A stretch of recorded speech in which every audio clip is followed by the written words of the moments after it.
The land acknowledgement? No, can you go back to the Okay. first slide? No problem. Great, thank you. Okay, so good evening, everyone, and welcome to tonight's training session for school council chairs and co-chairs. Thank you so much for taking some time out of your evening to join us. I know that everyone's time is really valuable, so we do truly appreciate you guys being here.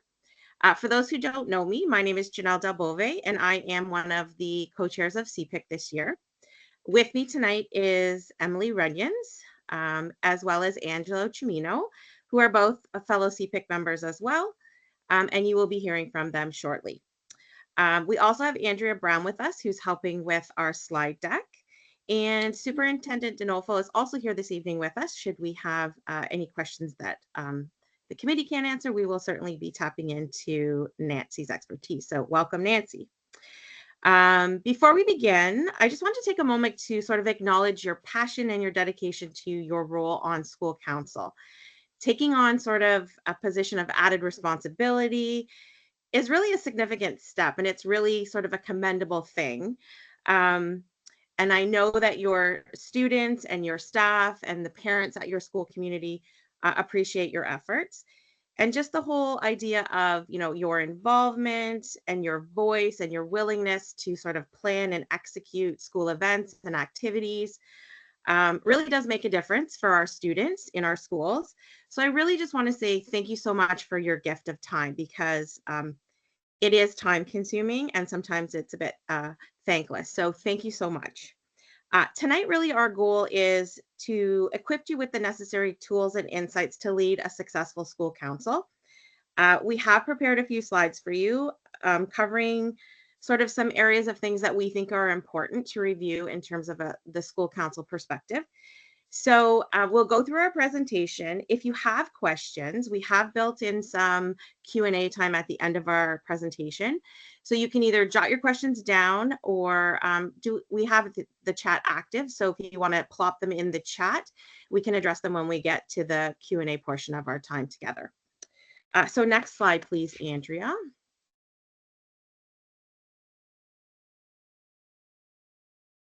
You're muted, Angelo.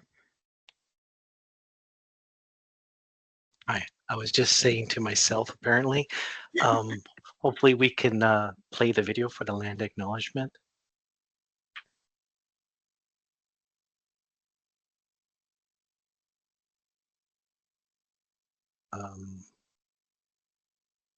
Maybe.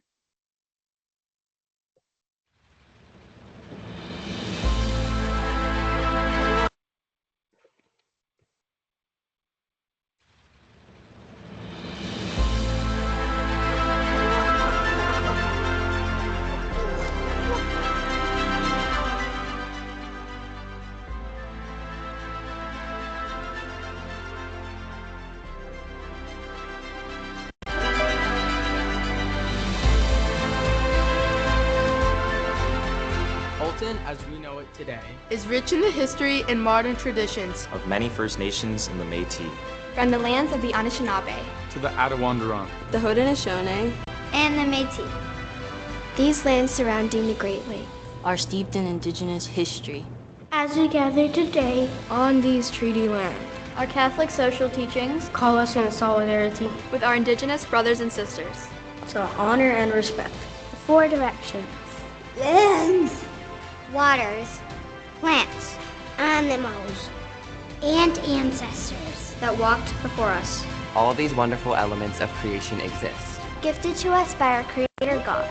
We acknowledge and thank the Mississaugas of the Credit First Nation for being stewards of this traditional territory.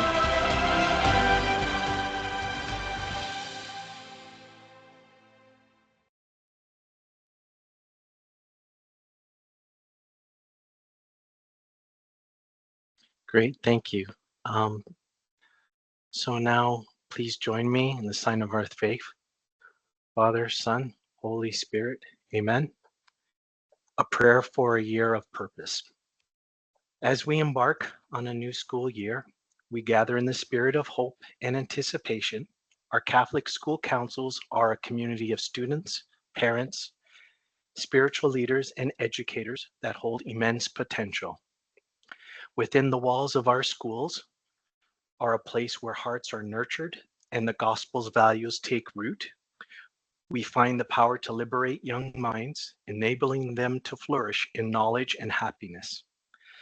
Let us offer our prayers, asking that our Catholic school councils may take a central role in fostering this educational community. Lord Jesus, as we commence another year of service, grant us wisdom to recognize our vital role in shaping the education of our children. Bless the decisions of our dedicated teachers, parents, and administrators who labor alongside us. Guide us in unity and open our hearts to one another in friendship. May our compassion extend especially to those who need it most. Let us embrace those who are timid and uncertain, making them feel welcome in our hearts. May the outcomes of our meetings bring forth abundant blessings for the children, students, and community we serve. We pray for your guidance, Lord, and trust in your divine grace to lead us forward in this noble endeavor. Amen. In the Father, Son, Holy Spirit. Amen. Thank you, Angelo. So just before we dive into sort of our agenda for the evening, I just wanted to take a quick few minutes to talk about CPIC and what our role is. So who are we? We are a group of parents, trustees, and board staff who actively support parent engagement and involvement within the Halton Catholic District School Board. We are a mandated committee, so that comes from the Education Act. It's Regulation 330/10. And really all that means is that all school boards are required to have a PIC, a Parent Involvement Committee, or if you're a Catholic board, a Catholic Parent Involvement Committee. And really our goal is to increase parent involvement and responsibility in Catholic education. We're here to promote and encourage communication between the homeschool and parish connection. And we try to stay informed on current educational issues and practices. And we are that vital link between community partners and our school board. Next slide, please, Andrea. So if you were at Council of Chairs last week, you may have seen this slide. So I mentioned that CPIC is represented by parents, trustees, and board staff. So these are your parent representatives for the 2024-2025 school year, and we are elected. So if you recall, every spring we have an election, and it's councils who sort of put us in these positions. So for North Halton, we have Becca, Ada, and Jackie. In Burlington, it's myself, Emily, and Labby. And in Oakville, we have Angelo, Barbara, and Lauren. And you'll notice at the bottom, sort of in that blue, it says at large. The at large position is currently held by Jerry Bergen. This is the last year for this position. So just because what's happening in the north, we have seen so much growth in the north end of our region, we've decided that it makes sense to dissolve that at large position and sort of restructure the north. So after Jerry's term is up, that will be becoming 3 Milton representatives and 1 representative for Halton Hills. So if you just have a peek at that map, sort of to the right on this slide, that sort of represents what we will look like once we get rid of that at-large position and add that spot to Milton. And then we also have a community rep. This year, our community rep is Janelle Thomas-Smith. And I feel like we're a very strong group this year, and I'm really fortunate to have the opportunity to work alongside these individuals. Each of us really brings sort of our own unique perspective from our own school communities to the table. For example, Emily and I have sat on councils for quite a number of years, as well as chair, so we bring a lot of lived experience that we can share with you tonight. And lastly, I just want to say that if you're thinking about perhaps being a future CPIC representative or running for the position, feel free to reach out to any one of us and ask us about the role. We're happy to share sort of the time commitment and what's involved in being on CPIC. So please reach out if you're interested. Next slide, please, Andrea.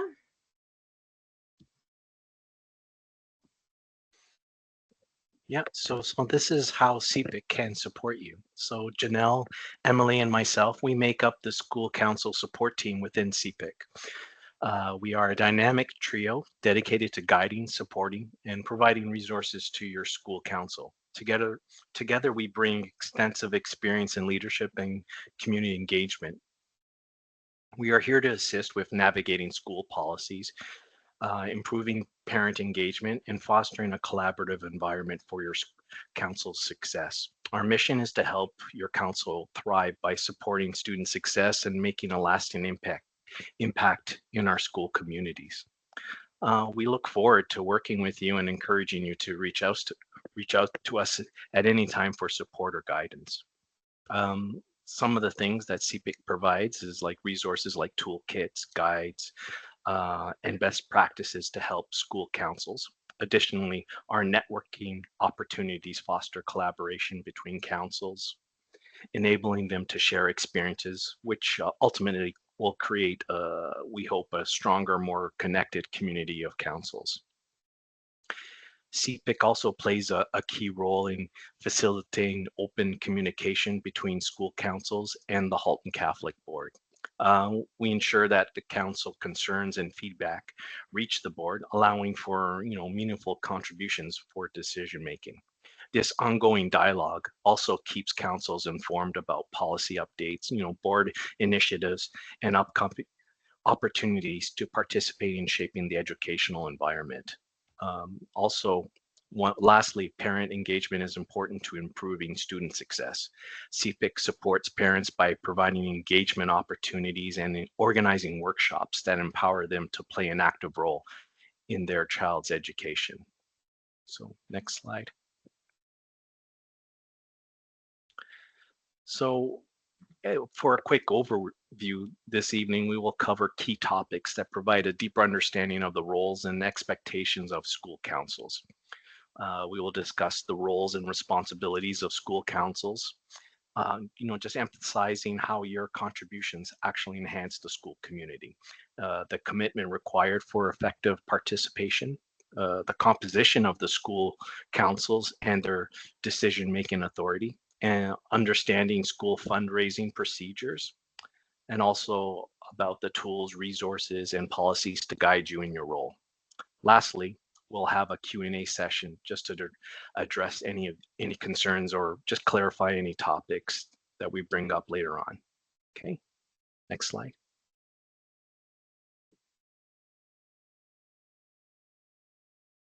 So for the roles and responsibilities of school councils. Being on your school council means you have a real impact on your school community. It's more than just showing up to meetings. It's about working together, sharing ideas, and just making sure what's happening at your school reflects what your community values. So we're just going to have a look at what that involves. We are, or one big part of our council's role is just making sure our activities and our initiatives line up with our school's mission and goals. So that keeps everybody moving in the same direction and really helps our school reach its goals. School councils will help make sure the programs and your priorities and your initiatives match what your community wants. So it's really about listening to parents and students and staff, because that can go a long way with just keeping those things relevant. Working together is key. Councils are the ones that bring parents and students and staff into the conversations about what's important, so that whole community feels heard. Our councils, especially you in your role as chairs and co-chairs, you play a big part in giving feedback to your school principal and to the board. So your input really shapes decisions that can make a difference for your school and for your student experience. And councils don't just work in a bubble. Like tonight, for example, we're going to share some ideas. You really do work together with other councils and your education partners. And this teamwork really helps everybody tackle challenges and improve your whole school's experience. And Angelo, over to you. Sure thing. Thanks, Emily. So I'm going to talk a little bit about what the actual time commitment is and how it's kind of like broken up. So as school council members, your role comes with important responsibilities and a commitment to supporting your school community. So what are the involvements? Well, first off, it's a 1-year term. So each council member commits to a 1-year term, with the majority of members required to be Catholic, as per Regulation 612/00. This ensures continuity in supporting Catholic values within the school community. School councils must hold at least 4 meetings annually, each typically lasting around 1.5 hours. Attendance at these meetings is key to maintaining transparency and accountability. If you cannot attend, please always send your regrets. Chairs are also required to attend 3 Council of Chairs meetings annually. We encourage you to join us for these collaborative events. If you're unable to attend, another member from your council can also participate. Our final 2 Council of Chair meetings are scheduled for February 19th and May 21st of next year. Don't worry, there'll be reminder emails prior to these dates as well. So council members are also expected to prepare for meetings by reviewing minutes and any provided materials. When council members come to meetings prepared, it just ensures that the meetings are run productive and are meaningful, and you have engaging discussions that lead to timely decisions. All council members are expected to adhere to the code of ethics provided in the election package. This ensures a commitment to uphold the teachings and values of the school and community, with each member signing off on these guidelines. Lastly, school councils are encouraged to work towards consensus when making decisions. Collaboration and thoughtful dialogue are essential in finding common ground on issues that impact the school community. It's important that once a decision is reached, the council presents a united front.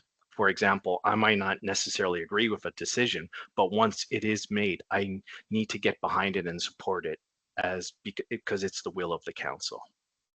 Okay, next slide.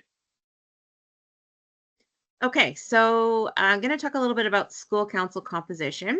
So as you can see from this slide, there are many roles that make up a school council. So it starts with yourselves as the chair or co-chairs.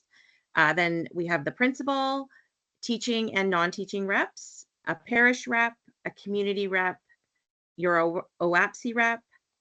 If you're a secondary school, you will have student reps or a student rep. You have a secretary, and then anybody else that joins your council that doesn't have a specific role are referred to as your general members, or just your parents or guardians. So the CPIC School Council Handbook, which I believe Andrea attached to the invite for tonight's meeting, does a really great job of listing out all the sort of responsibilities for each of these positions.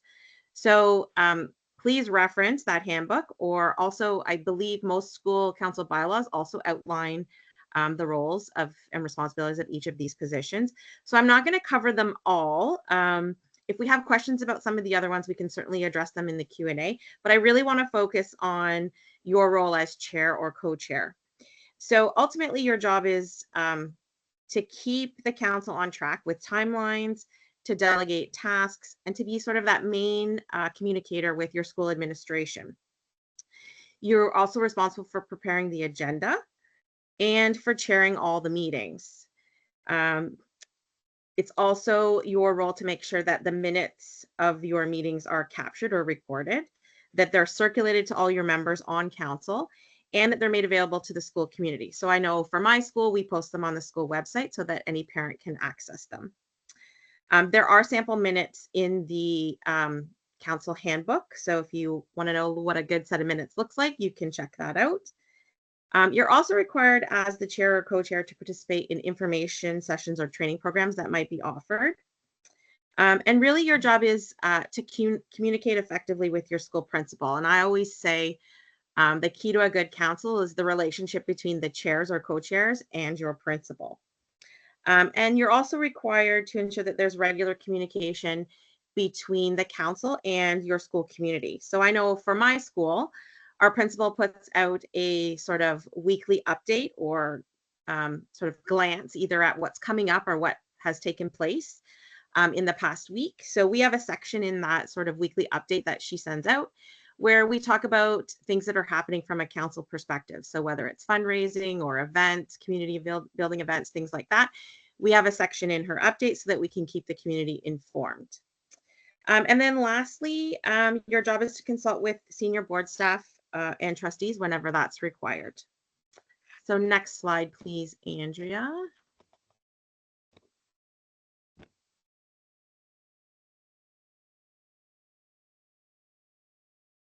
You're muted, Emily. Might help if I did that. We're gonna go over just your guidelines for your meetings. So these are the guidelines that keep your meetings running smoothly on time and just making sure that everybody's voice is heard, and just following these guidelines will just help build open communication and just collaboration with your council and keeping your school matters on track. Your agenda preparation, your chair or co-chair and principal, they team up to plan your agenda. So you're going to make sure we stay focused, get through all the topics. And again, as Janelle had mentioned, there are sample agendas and meeting minutes, et cetera, in that handbook if you need some ideas. Your meeting notifications, about a week before your meeting, we send out a call for agenda items, and that just helps keep everyone prepared and know what the meeting's going to be about. The contents, again, of the agenda are going to include your principals updates on events, policies, or student performance, and you also are diving into things like your fundraising plans and your projects or initiatives that really build for your school community. So we also check our school generated funds. Those are 3 SGF, if that's what, if you didn't know what the letters meant, 3 times a year, and that just keeps everything transparent. Your meeting requirements, for a meeting to count, your principal needs to be there along with quorum. So quorum is 50% of your elected members plus 1, and that just makes everything official. Most of your meetings are going to happen on at your school property or board property. And again, as Angelo had said, they last around an hour and a half. They can go longer, but that's kind of the sweet spot for time, because we know everybody has their own lives and busy. So we do try to keep them to that kind of amount so they don't take up too much of everybody's time. Your communication, so your meeting dates should be shared with your school community through email or your website or your school calendar. Again, that keeps everybody in the loop and informed. Your meetings are open to your whole school community, but only council members are going to be able to vote on the issues and decisions. And that really just reflects the voices of your elected council members. We do encourage community involvement. So members can request to present to your council, to share feedback, bring about new topics, join subcommittees to support council initiatives. We also review our bylaws every year, as they are usually shared by the first meeting for everybody to review. And then as a council, you can suggest some changes or additions, and that can be discussed and voted on, just so you keep everything, fresh and relevant. We kind of went over this before, but we do keep meeting minutes and financial records for 4 years for transparency reasons. And these records are available upon request, and we also post the minutes to our school websites. And lastly, at the end of the year, we put together a report that summarizes all the council's work and initiatives. And it's a nice way to actually look back on everything you've done throughout the year. And next slide. So we're going to go over the decision-making process. So making good decisions for your school is all about teamwork and clear communication and collaboration. So it's really keeping your student success front and center. So we're going to look at the pieces that kind of go into just making well-rounded, thoughtful choices. So our school count, my graphic might not be in order here, so you may jump around a little bit. So school councils handle the decisions that shape your policies and your programs and your initiatives within your school. You will follow your board and ministry guidelines, but you can adapt to meet your school or your community's unique needs.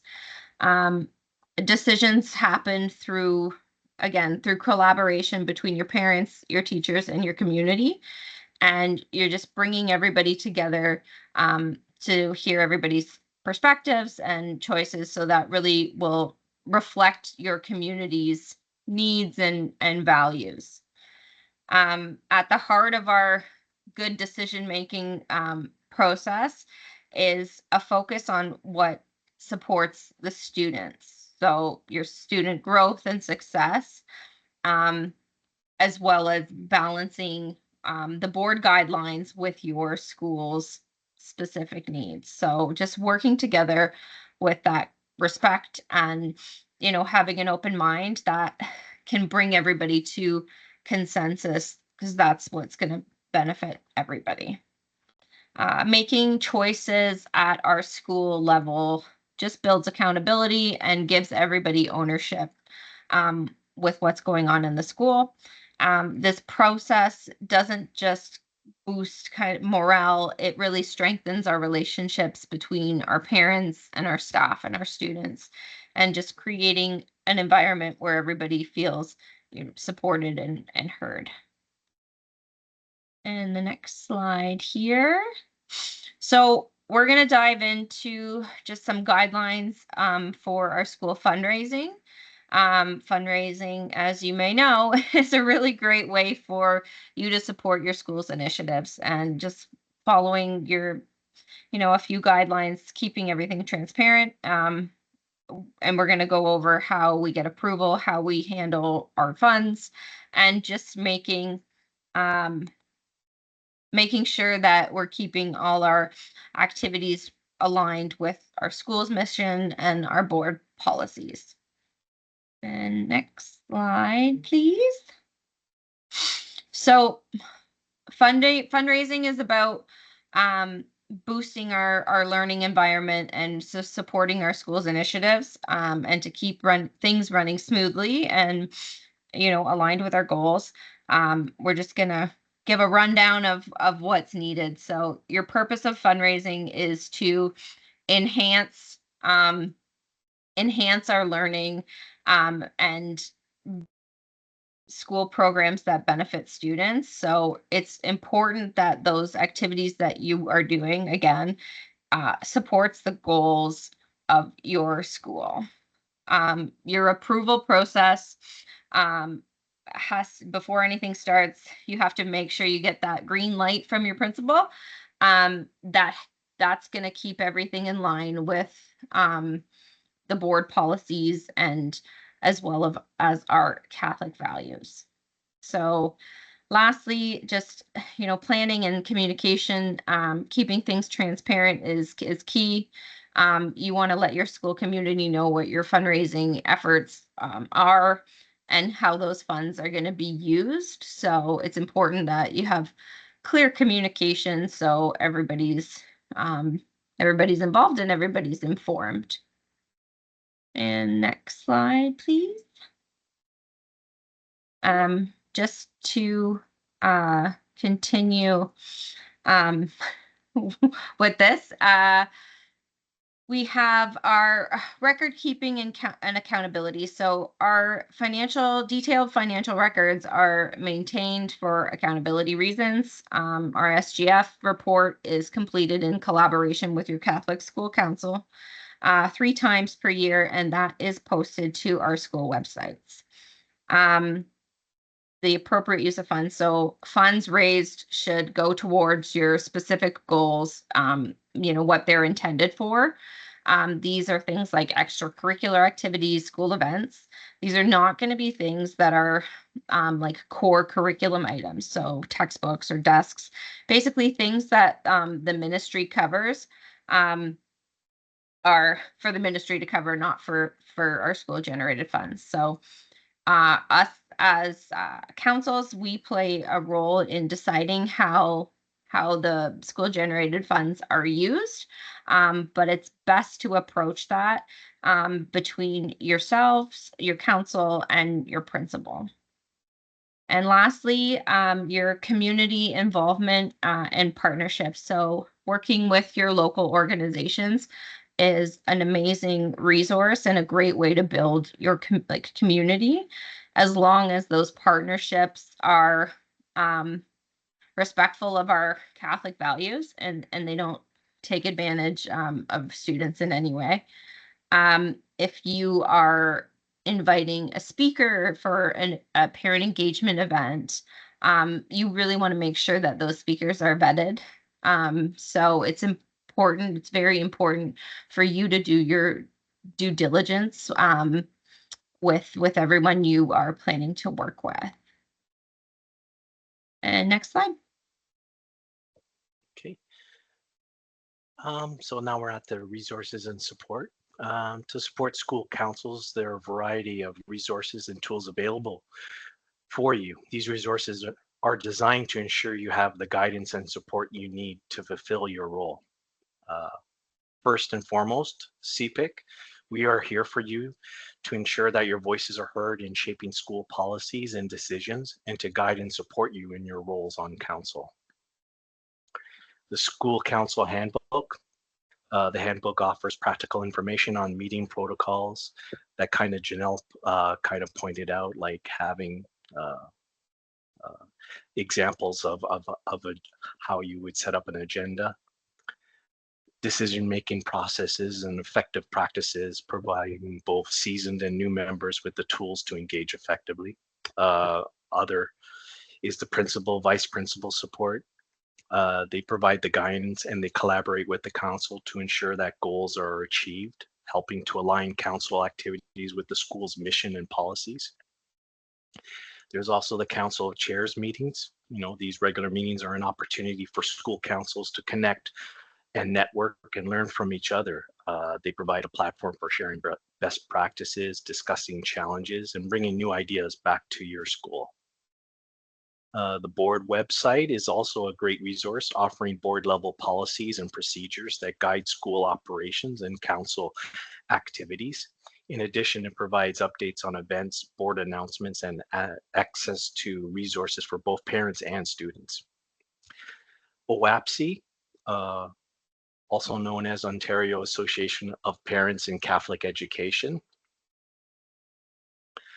They offer resources specifically tailored for parents involved in Catholic education. So as a council member, you can tap into OAPSE's guidance and stay informed about provincial level initiatives that affect Catholic schools.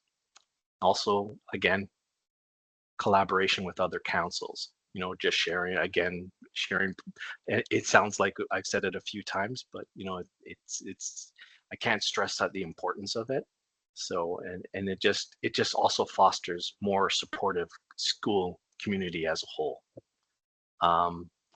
Also, CPIC will also host Let's Connect sessions, just providing another platform for school councils to share ideas and collaborate. More details on this will be covered in an upcoming slide. Okay, next slide.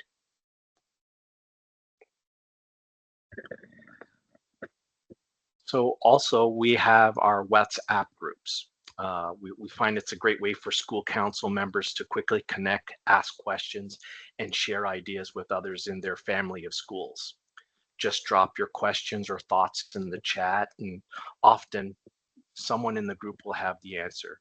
Each group also will have a CPIC rep available to help out if needed. So to join, you can just scan the QR that's on the QR code here, and then you find your family of schools group and request to join. We can leave this up for a minute or so. So if you haven't already done so, you can go ahead now and scan it. Just to chime in there, I believe this was also sent out via email earlier this week, right? Yes, I believe so too.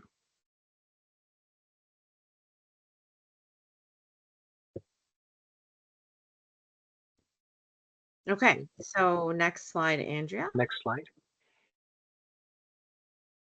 Okay, so we're going to take a minute to talk about relevant policies and regulations. So I already spoke earlier about the fact that school councils and CPIC are governed by Regulation 330/10 under the Education Act. But the other sort of graphics here highlight a few of the relevant policies that I find myself referring to as a school council chair. So I encourage you, if you're not familiar with these, to sort of reference them whenever you need them, because they're going to help guide you in your role. And it's also important to note that for every one of these policies, there is a corresponding procedure that sort of is married to it. So it's always a good idea to read through both the policy and the procedure when you're looking for clarification or direction on a particular topic. So just to go over these briefly, policy I-23 and procedure VI-84 both speak to Catholic school councils and CPIC. So it really just outlines the responsibilities and requirements of both committees and focuses sort of on the decision-making, the communication, and the collaborative efforts. Policy II-37 and procedure VI-108 speak to volunteers in your schools. So it talks about having a volunteer program established within each of your schools. It goes on to speak about sort of the importance of maintaining a record of who's coming in and out of your school in terms of volunteers, and really the requirements to make sure that who's volunteering in your school has the appropriate requirements and meets those requirements in order to be in your school. And then lastly, Emily talked a lot about school generated funds and fundraising. So I wanted to highlight policy V-04 and procedure VI-59. Those both speak to school fundraising activities. So in here, you're going to find direction on fundraising practices.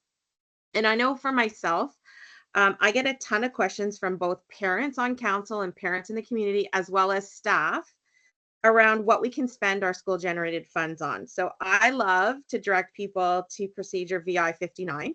It's kind of your best friend. There is an appendix in the back. It's Appendix B, and it really spells out for us clearly with many examples in terms of what we can and cannot purchase with SGF. So if you're ever in doubt, or someone comes to you and says, hey, can we spend money on this using SGF? Resort back to Appendix B, because it really will provide you with the answer that you're looking for.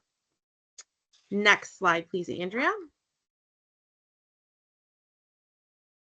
Okay, so Angela mentioned earlier a bit about our Let's Connect sessions. So these are also a good support, as he mentioned, and a resource to you as councils. So a bit of history on sort of how these came about. These sessions were born out of an ask from folks like yourselves, so chairs and co-chairs, who were really looking for an opportunity to network and sort of collaborate outside of our Council of Chairs meetings, which happen 3 times a year.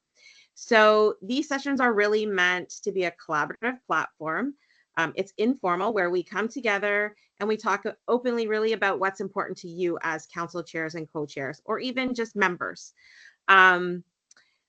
It's a place to share ideas, experiences, to talk about best practices, to brainstorm, discuss maybe a challenge that you're having, or celebrate something really positive, a success that happened within your council or within your school. So these sessions really are yours. There is no set agenda, so it's really up to you what we talk about. We set aside about an hour. It's a sort of a drop-in format, so if you can't stay for the whole thing, you can drop in and you can leave whenever it suits you. And really, I have to say that what I love about these sessions is that every single time we host one, the conversation is completely different. So some of the things we've talked about in the past, we've covered things like fundraising strategies and ideas, how to increase your community engagement and grow sort of that sense of school family. We've had questions around navigating policy changes. We've talked a lot about like end of year planning events, so school barbecues or school fun fairs, to give you an idea of sort of the types of things that we talk about. As your CPIC hosts, we are really just there to moderate the conversation. So it's really what you want to make of it in terms of what we cover and what we talk about. And, you know, we are by far not the experts. If there's something that we don't have an answer to, we will always sort of parking lot it, take it away and bring it back to you and get you the answers or the direction that you need. And so really the only ask during these sessions is that it's a respectful conversation. It's a safe space where we're being, you know, positive and constructive in our discussions. So if you haven't experienced a Let's Connect, I really encourage you to join us. Our next one is coming up on November 20th. It is virtual and it is at 7 p.m. So we'll be sending out a reminder closer to that date regarding our Let's Connect. So hopefully you guys will join us. Next slide, please, Andrea. Okay, so just staying connected, just to get you, so you can stay informed and engage with what's happening in our school community. You can connect with us on the social media. Our accounts are listed here. You can also visit the board website. Again, website is always, that board website is always a great place to find any official updates from the board that impact your council and school. If you have any questions or need assistance, feel free to reach out to us via email. Engage with us through these platforms ensures that you can remain connected and have access to timely information that supports your role on the school council. Next slide. Okay, so we've done a lot of talking at you, and we've covered a lot of material tonight. So we really just want to open the floor up to you. If you have any questions, you need clarification on something that we've covered, if there's something we didn't cover that you'd like to see in a future session, if you have suggestions for improvement, whatever it may be, happy to address those questions. And maybe we will address the questions in the chat first and then take any other further questions that anybody might have. And maybe just before you present your question, if you could just let us know who you are and maybe what school you're from. So I don't know, Emily, if you want to. Yeah, Janelle, I can go through the questions, read them out, and then we can collaboratively answer them. They're at the top. Are we sending the slides out after? This is recorded, right? Yes. Yes, it is recorded. Tomorrow, probably. Yeah. Tomorrow it'll go out. We did confirm the Council of Chairs are February 19th and May 21st. That was just confirmed in the chat. Can we confirm all the meetings for the year, the online ones and the in-person ones? Are you talking about the Council of Chairs and our, or just basically all of our networking, like our Let's Connect session? Sorry, this is Kelly. Was asking that. Oh, Nancy answered. Don't mind me. I'm like reading down as I go here. So yeah, so Nancy kind of mentioned just in the chat here. So when we have like parent engagement events, let's say we have a speaker, those are kind of planned throughout the year. So we don't necessarily have a full set planned out calendar for the year, but as things come up and as events are planned, you will get an email with the information. You'll be able to register if it's event. You'll get the Council of Chairs dates. Obviously, we've had those listed here in the chat, and our Let's Connect sessions, I believe, are all planned out. Janelle, am I right? Maybe our first one is, at least. Yes, they are actually. The next one is November 20th. And I'm just checking my calendar, unless Andrea has it off the top of her head. We do have them plotted, and we can certainly send them out. My only concern is that if for any reason we need to juggle something, the date might change, but we do kind of have them scheduled strategically in between Council of Chairs meetings so that we sort of have that continuity of connecting with you as councils. So you'll kind of notice they are sort of in between those Council of Chairs and in around March break and Christmas and all the big sort of holidays. Okay, and our question, do we have a list of core curriculum items? I think that was in regards to fundraising, just what constitutes, you know, the fundraising efforts, what your funds can be spent on versus the curriculum items. So Janelle, you touched on that when you were going over the relevant policies and procedures. So I'll let you just kind of speak to that. Yeah, Appendix B is pretty clear. It tells you these are the things that SGF can be used for. These are the things that it's an absolute no, never can be used for. And then there's kind of like a bit of a gray area, like a may. So I don't know if Nancy wants to add anything to that.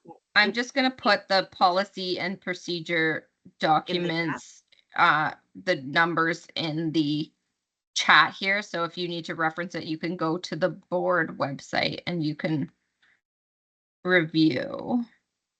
That's the fundraising and the procedure document that goes along with it. Thanks, Emily. Nancy, did you want to add something?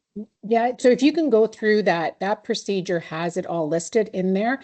What it is that anything that the government, so for us to deliver the curriculum, we should be paying for through the board funds and provided to the schools. It's any enhancements. One thing that the government has allowed has technology. Technology is something that they do allow fundraising funds to go for. So we do provide technology in many of our schools, but many of the councils through their fundraising campaigns do supplement with additional technology just because of the need and the repair and wear and tear. I don't think we'll ever have enough budget for that, but that's something that is allowed to. But other things like outdoor playground equipment, any enhancement things that are not things that either should be bought or like the actual infrastructure, tables, chairs, any enhancements to the physical building, that should be purchased through board money, not through SGF. Okay. Any questions specifically, but the list is there and that list guides you. And that's the list that your principal knows what's appropriate and what's not appropriate with SGF money. Thanks, Nancy. I'm seeing lots of comments about the sessions last year were great. I highly recommend. I'm assuming Jason and Christina, you're referring to Let's Connect, or is that what you're referring to, that you love those sort of informal chats? Correct. Great. That's great feedback. Thank you. We love them. And I love how it's just like, we never know what we're going to talk about, right? It's kind of fun. I just want to say, for those of you who are new to council, and don't really know what the Let's Connect is, just for example, I think last year we had one session where I think we were just sharing just different fundraising ideas, and I can't remember for the life of me what school it was, but one of our schools was talking about the big box of cards fundraiser. And another council heard about that at one of our Let's Connect sessions. They implemented it at their school, shortly after, and I think they raised quite a bit of money with it. So when they came back to the last Let's Connect session, they had shared that success story, and that is what that's for. Like, this is for we don't need to reinvent the wheel, right? We can collaborate together. We can say, hey, this was awesome. This really worked for us. You should implement it at your school, or, here's a thought. And that kind of community support that you have with the chairs and with us at CPIC, that is so beneficial to you as councils, and especially if you're new, because I've been there. I've been there when my daughter was in JK, and it's like, what am I doing? So it can be, a little there's a lot of uncertainty, I guess. You want to be involved, you don't really know what the heck is going on. And that's what we're here for, to support you, answer questions. So we hope that helps. Yeah, I do think even just, this is my second term on CPIC, but even since I joined CPIC, and just over the years, how much CPIC has sort of evolved in terms of connecting councils to each other. I remember when I was first on council, we kind of felt a little bit, not isolated, but like, gosh, it would be nice if I could just talk to another chair or another council and, bounce an idea off them, or get a suggestion for a vendor or a food truck or a speaker. And so I think we've come a long way, not to toot our own horns, but I just think like the sense of community and the sense of you're not alone in this, and, utilize that Let's Connect, use the WhatsApp, email us, whatever, we're here. So yeah, thank you for that feedback about sessions. Tara, I would like to receive clarification about the function of committees within a school council. Specifically, if a school council establishes a committee for a school event, such as Christmas family night, are the decisions about the activities that will be taking place at the event made by the entire school council or established committee, i.e. purchase of a gingerbread house, crafts, etc.? Well, I think I can speak to this a little bit. I know for my council, whenever we strike up a subcommittee to run an event, as the chair, I'm always sort of, if I'm not directly involved, I'm sort of checking in with whoever's leading that subcommittee and running that event to find out, do they have questions? What are their needs? What do we need approval for? So again, how are we purchasing these gingerbread houses? Is it SGF? Then I think that's a conversation to have with the principal. I don't necessarily know, and maybe Nancy can comment on this. I don't necessarily know that every decision regarding that event needs to go through the entire council, but I do think it's important to loop your principal in and have direction from them, and keep the greater, sort of the larger council members who maybe aren't part of that subcommittee in the loop in terms of what's happening. But I don't know, Nancy, maybe you want to just add to that, or? Thanks, Janelle. What I would say is, if your council creates a subcommittee for an event, I'm going to say your Christmas family night or your Halloween dance-a-thon that you're doing this week or whatever, the committee who's organizing it should have responsibility to that. Yes, you would check with the principal about certain things you're doing, but you bring that back to the Catholic School Council. The subcommittee should be able to make those decisions as long as you're in collaboration with the principal on those decisions. Okay, you don't have to do everything that has to go back. First of all, because like Angela had said at the beginning, everything is supposed to be in collaboration. It's not that you're voting on things. You're supposed to collaboratively discuss things on the benefit to the whole school community. Your decisions are for the whole benefit of the community. So if you divide for specific subcommittees, let the subcommittee who has that responsibility take it. The principal should just know some of the things that you're doing, especially if you need money through the SGF funds to support it. Thanks, Nancy. Okay. I will just say, just a little bit to add to that. I mean, as chair and co-chair, and I mean, I'm with secondary school, so it may be a little different on the elementary level, but we put together subcommittees, and what I try to do, doesn't always happen, is I try to have somebody on those subcommittees that is willing to take more of a leadership role. So having somebody that's kind of the go-to person within that subcommittee that can either bring information back to the chair, who can bring it to the principal, or however that kind of communication would work, just to get, a yay or nay on something. That helps a lot too. It helps kind of divide, so not everything will fall on your shoulders as chair. I know personally I tend to bite off more than I can chew, so establishing those subcommittees is a bit of a relief for myself, because it allows other people to take control and lead whatever it may be, a speaker event, or a family game night, just so you can take your roles and what your responsibilities are, and not have to, what's the word, like, be involved in every single Yeah. decision and process. It will save you time and probably a lot of headaches.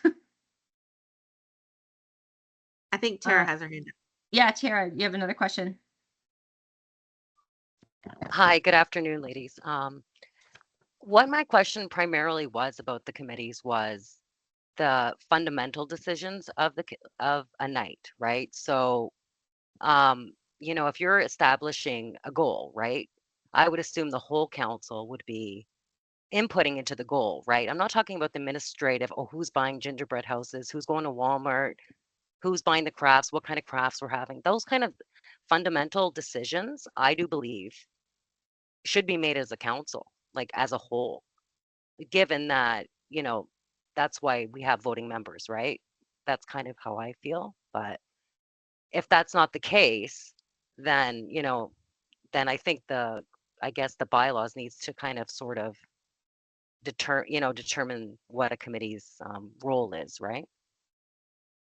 So, Tara, I can speak to that a little bit, because I kind of understand what you're saying. What we do, I'm with Corpus. I'm a chair at Corpus. What we do at Corpus is we split up our subcommittees, and then our subcommittees will go, and they will basically, let's say it's the Christmas night. They will basically figure out a scope. How they see the event running. We'd like to do A, B, C. And then we would bring that back to council, and the subcommittee would present that to the whole council, and we would decide at that point. Does that make sense? No, that totally makes sense. And that's sort of how I feel a committee works in the corporate world, right? You bring the committee proposes to the council makes a decision, you vote on it.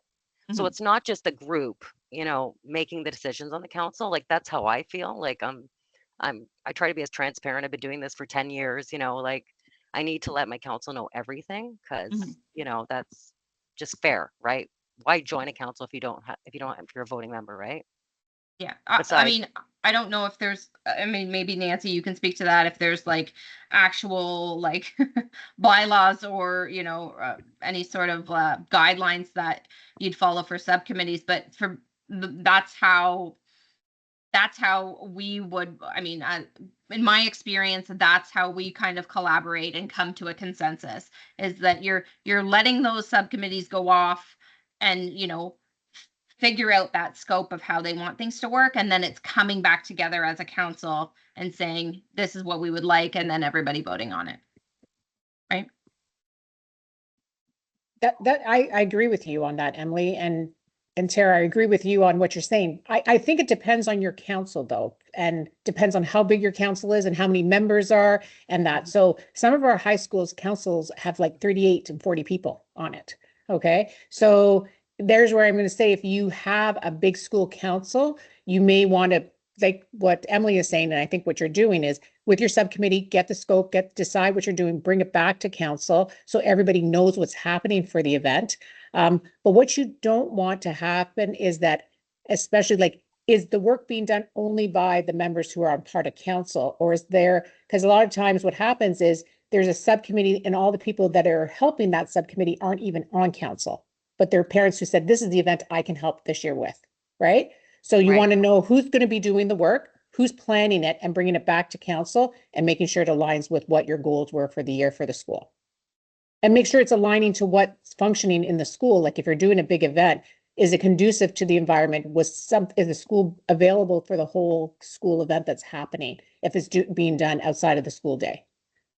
Right? Yeah, it's So, just about transparency, Nancy. yeah, I understand. absolutely. There's Absolutely. definitely, but I do feel like the focus of the event should be brought back to the council. It's not, of Absolutely. course, the council, is run by the principal. Everybody needs to be in, I know with a larger council, it's really hard sometimes to get, votes, right? If whether, if you want to be a real formal council, right? If you have 25 members to have, you know, actual voting members, right? Put up their hand and recording and stuff like that. But that's why sometimes I think allowing a lot of people on councils can be problematic for voting purposes. But, if you're asking for helpers and that kind of thing where people dedicate their time to help out on a Christmas family night or a Halloween dance-a-thon, decorating, that kind of thing, it's a completely different thing. But I think if you're on a council and you become a voting member, it's a completely different thing. It should be treated that way, right? That's just the way I am familiar with councils, you know, but I do get it. As long as everything's brought back to councils, I think that's my clarification, right? Is making sure that, it's understood that, it's not just subcommittees making or committees of the council making the decision making, right? Yeah. No, and I think that's kind of goes back to kind of like how decisions are made. And like as chair or co-chair, your kind of role is to guide and get everybody to come to that consensus, right? So you're not gonna, as Angelo said, I kind in one of his slides there is like, you may not agree, or everybody may not agree with the decision that's being made, but you have to get behind it, right? So even if it's not something you had envisioned, it's if the council as a whole decides, hey, this is what we want to do, then your not necessarily your role, but like as part of your council, all your members really do have to get behind that decision. And that's how you you know um you collaborate together. It's you're never going to please everybody, but once that decision's made, is everybody getting behind and supporting it, it's going to benefit. It's benefiting the school, right? Like it's not, I don't want green gingerbread houses or whatever. I mean, it's not what it's focusing back to the students, focusing back to the community, to the parent engagement. Like, remember why you're here, right? Okay, so Barb, no problem. Barb has a question, but I just want to, before we address Barb's question, Jason has a follow-up with regards to what we were talking about. So, for example, the family Christmas night, the scope is more of the purpose and overall vision. When it comes to putting it together and purchasing items and the principal approves, does that need to be a vote? So I think what you're asking there is like, if we have ideas of a community building event, we could do this or we could do that. If we've flushed out sort of what both of those things would look like and we're undecided about what we want to do, certainly we can decide as a council which direction we're going to go in or which one we're going to host first.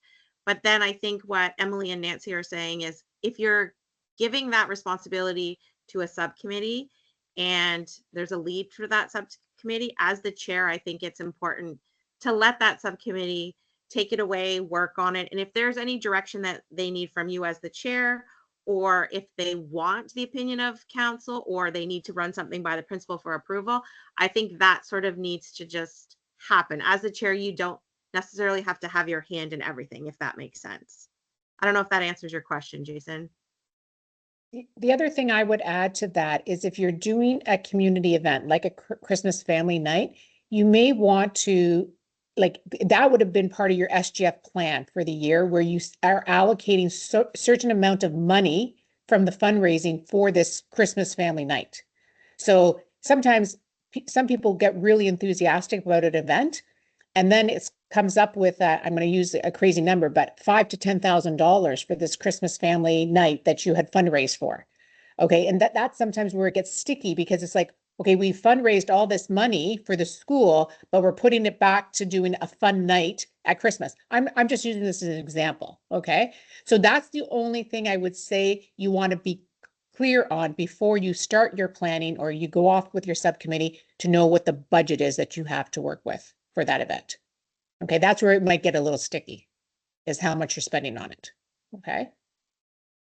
One thing I also want to mention that but we didn't touch upon, is that when you are fundraising, the funds raised within that specific year should be spent within that year, right? The parents and the students, like, if they're giving funds into the school for that particular school year, like, they want to see those funds go to their students, their kids. So that is important, and that's something we need to be mindful of, that if you're raising money, you really want to try to spend it within that school year.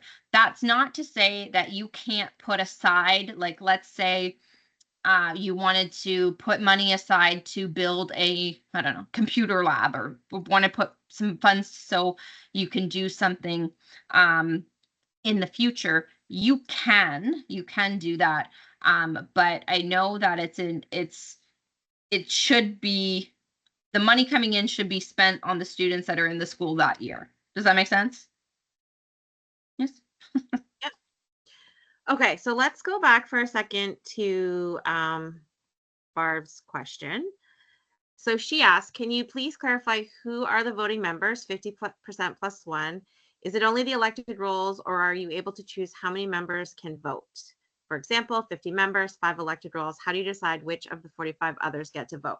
So I think we're clouding a couple of things here. So when we're talking about quorum, we're talking about meeting requirements. So in order to have a meeting where you're going to be voting on something, you need to make sure you have quorum. So if you don't have 50 plus 1 of the elected members present, 50% plus 1, then you can still conduct your meeting. The only issue is if you're voting on something and you're taking a recording vote and it's going to be in the minutes, then you have to make sure you have quorum.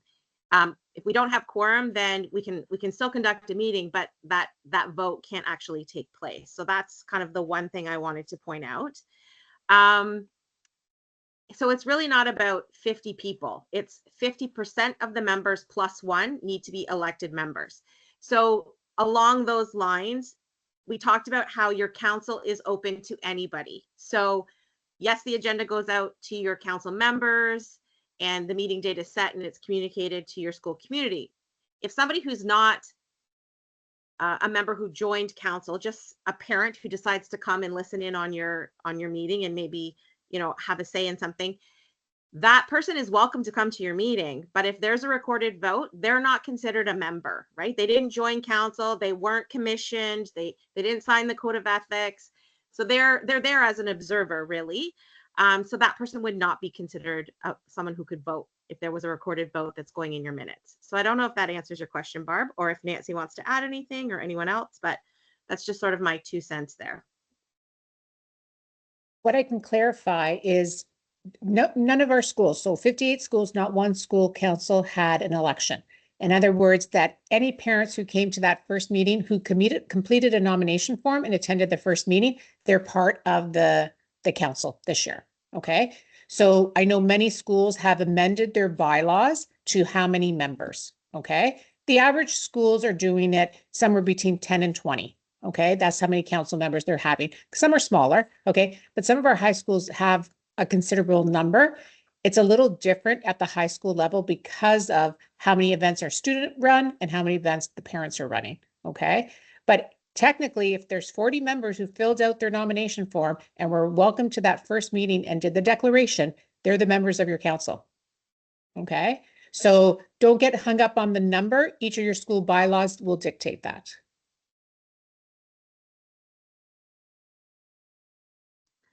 And then maybe just to address, I guess, Marlon's question regarding consensus versus voting. And again, I think that, just to bring home that point about, I mean, I've been on council for, my kids are in grade 7 and grade 8, so since kindergarten, and I can count on my hand, I think twice we had a recorded vote at a council meeting. So it's really about that. So consensus decision making, right? So we discuss things and we come to a consensus. We don't necessarily have a recorded vote where it's like who's in favor, who's opposed, who's abstaining kind of thing. But there have been a couple of times where we wanted as a council to make a point about how we felt about a particular issue. So it was a legit agenda item. We spoke to it, we gave it, time and space, and then for everyone to give their opinion. And then we actually took a recorded vote because we wanted that to be in our minutes so that the community was aware, and the board and anyone else who's reading our minutes, that this is how we felt about that particular issue. And we wanted it to be captured in the minutes. So I don't know if that helps clarify.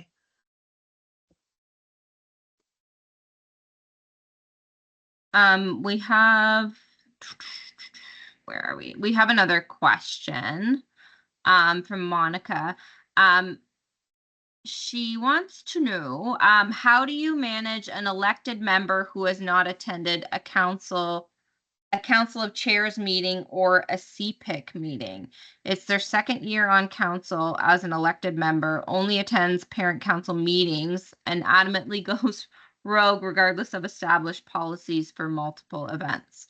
Do both the chair and co-chair need to attend? Can they rotate?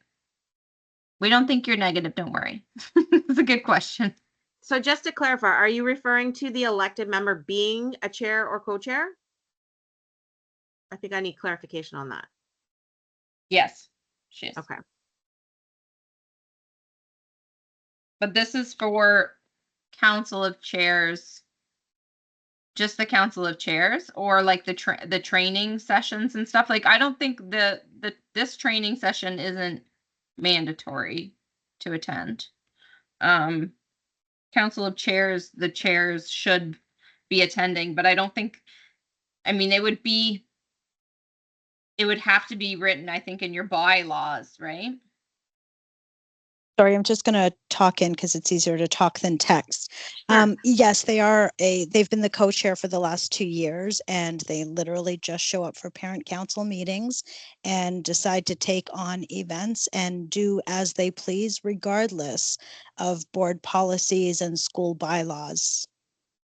It's very difficult to work with. So I'm hoping to have a more successful year this way. So I guess I'm just looking for some guidance and some clarification on how to manage that.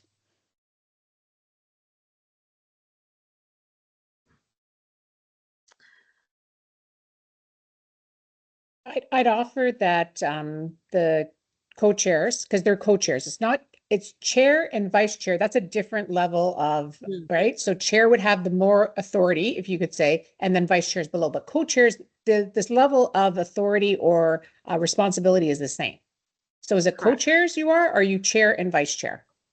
No, we made the change Last year. Oh yeah, sorry. Last year it was two co-chairs, and now this year it has just been recently changed to chair and vice chair. Chair and vice chair. So technically, whoever the chair is has a little bit more responsibility. But what we've said is if individuals, like for example, if the chairs can't attend council chairs meeting or don't want to be engaged, open it up to any members of your council to come. So as long as the council has engagement with CPIC. You see tonight's session, this is all created by the CPIC members to share with council members across the system. Okay, so like, I don't want to get into, well, they don't attend these, so they can't do this, that. I hear what that message that somebody's going rogue and not doing things. Just have more council members participate, and hopefully this positive message can come back to the council in a positive way. And if there's still conflict or contention, then bring it to the principal, and you need to have like a sit down with them. And then that's when you can go to your CPIC member who's from that area to be support to you with this. Okay. That's my advice to you with that. Okay. Thanks. Okay. Just go ahead, Emily. No, I was just gonna and go to the next question. So if you have anything to add to that, go ahead. No, I was just going to say to Nancy's point about, who comes to Council of Chairs, who comes to this type of training session, who comes to a Let's Connect. At the end of the day, it's about engagement. Who wants to be engaged? And, at one point we were saying this is, this particular training that we're doing tonight is for just chairs and co-chairs. But we've opened it up, just like our Let's Connect and our WhatsApp groups. Anyone from your council can attend. And I think that it was wise of us to do that because I start to think about succession planning because my children are in grade 7 and 8. And so although I've been actively involved for the last 10 years on council, my time is kind of coming to an end as my kids sort of age out of elementary and switch over to secondary. So I kind of feel like you're not going anywhere. It's a really good idea to start engaging others on your council, right? So for the first time this year, I convinced someone to be my co-chair because I'm like, I am going to be leaving soon and I want to sort of pass the baton. And so this year, I'm trying to take a back seat on things and sort of let her drive the bus. And, so I really think it's a good thing that other people besides chairs and co-chairs want to come out to these events. We won't turn anybody away because I think it's really important for that whole succession planning piece to have some of the younger parents who are sort of, kindergarten or primary kids, bringing those in. And, we talk about how do we get sort of new blood into the school. And so we've incorporated things at my school. Like I go to the kindergarten information night and I talk to parents about what it means to join council and how they can get involved and how can they volunteer to try to get people to join council and to try to get people to want to step up into some of these roles, right? This was a big year for us. We lost our treasurer or our secretary. We lost a few vital people that did some pretty significant roles on our council. So we did a little bit of recruiting and I'm happy to say for the first time ever, we went from 12 individuals to 22, which is unheard of. It's the biggest council I've ever had. So I'm quite enjoying the fact that, there's other people who want to step up and want to take on the initiative. So by all means, if there are people on your council who want to come to these events, please encourage them to come because I think it's important for the future of your school councils. I'll just add to that too. That succession planning is important. I know this is my last year on a council this is my 14th year and my last year on a council. And I am thinking about that. And I'm thinking about how are the things that we've implemented within our school going to continue without me running them. And I've done a lot of kind of planning so I can pass that baton to the next person that wants to take on that leadership role. And throughout the last couple of months, I have really tried to engage my council and saying, hey, if anybody with more example with the subcommittees, if anybody wants to take on that leadership role, we could use a leader in each of these subcommittees. And even again with our council of chairs, I put that out to our to my council saying, if anybody's interested in joining the council of chairs this year, who wants to take on that leadership role next year, because I'm gone, it would be good for them to come. So really kind of you're guiding those, and you can kind of pinpoint the ones that may be that have that good leadership role, the ones that show up to the meetings, the one that participates, the ones that are always volunteering for your events. You can see who those people are, and those are the ones I think if you're leading or you need somebody else to take on more of a leadership role or even a co-chair role, to kind of guide them that way, and just have them come to those events to stay engaged. All right, where are we? Vanessa wants more ideas for a Christmas family night. Anybody want to share some of their Yes, please. I'd love more ideas. There's I'm trying to remember who did the Christmas market in Oakville last year. I know I was there as a vendor, so I can't remember for the life of me what school it was at. What was who is this? Who is this? St. Teresa, yes. Julia, do you want to speak to how your market went there for Vanessa? Sure. We did on the Thursday evening of parent interviews, we hosted a vendor market in our gym, and it was very successful. We had, I think it was in the end about 35 vendors set up around our gym. Parents shopped, teachers could kind of walk through during their breaks. We had hot chocolate. We had quite a few very generous donations actually from some of our local Starbucks. And overall, it was a really fantastic night. And it was also a very relatively low effort fundraising event because we did charge a nominal fee for the table. So it ended up being a really big success. That is such a great idea. Thank you so much. Okay, there is a question regarding, is it possible to amend the bylaws on perpetuity of certain positions at council? So for example, a chair should be no more than 2 years and is more than welcome to stay as an active member for the rest of their school life. This is actually a good question. And maybe Nancy, you can provide some clarification, but I know for us, one of the things that we experience with losing a lot of council members and having new people is around sort of the subcommittee piece and how we had some eager people who wanted to lead a subcommittee, but we quickly realized that it was kind of important or probably beneficial for us to have maybe a seasoned person and a new person sort of lead that, because you're brand new to council.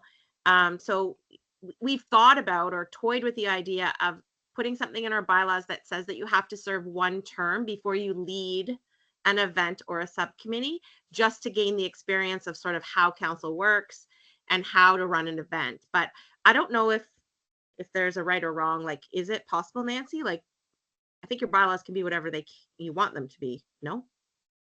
You can amend your bylaws as your council sees fit annually, okay? I would say with the position of chair, you want a succession plan like what Janelle is saying. So often you have one person who's going to do it for 1 or 2 years, but having somebody else new coming in, and so it continues.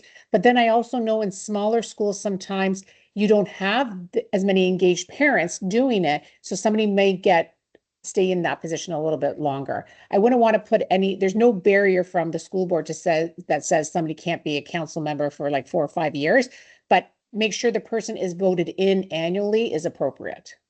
Okay, so as long as you do a process for that, that would be appropriate.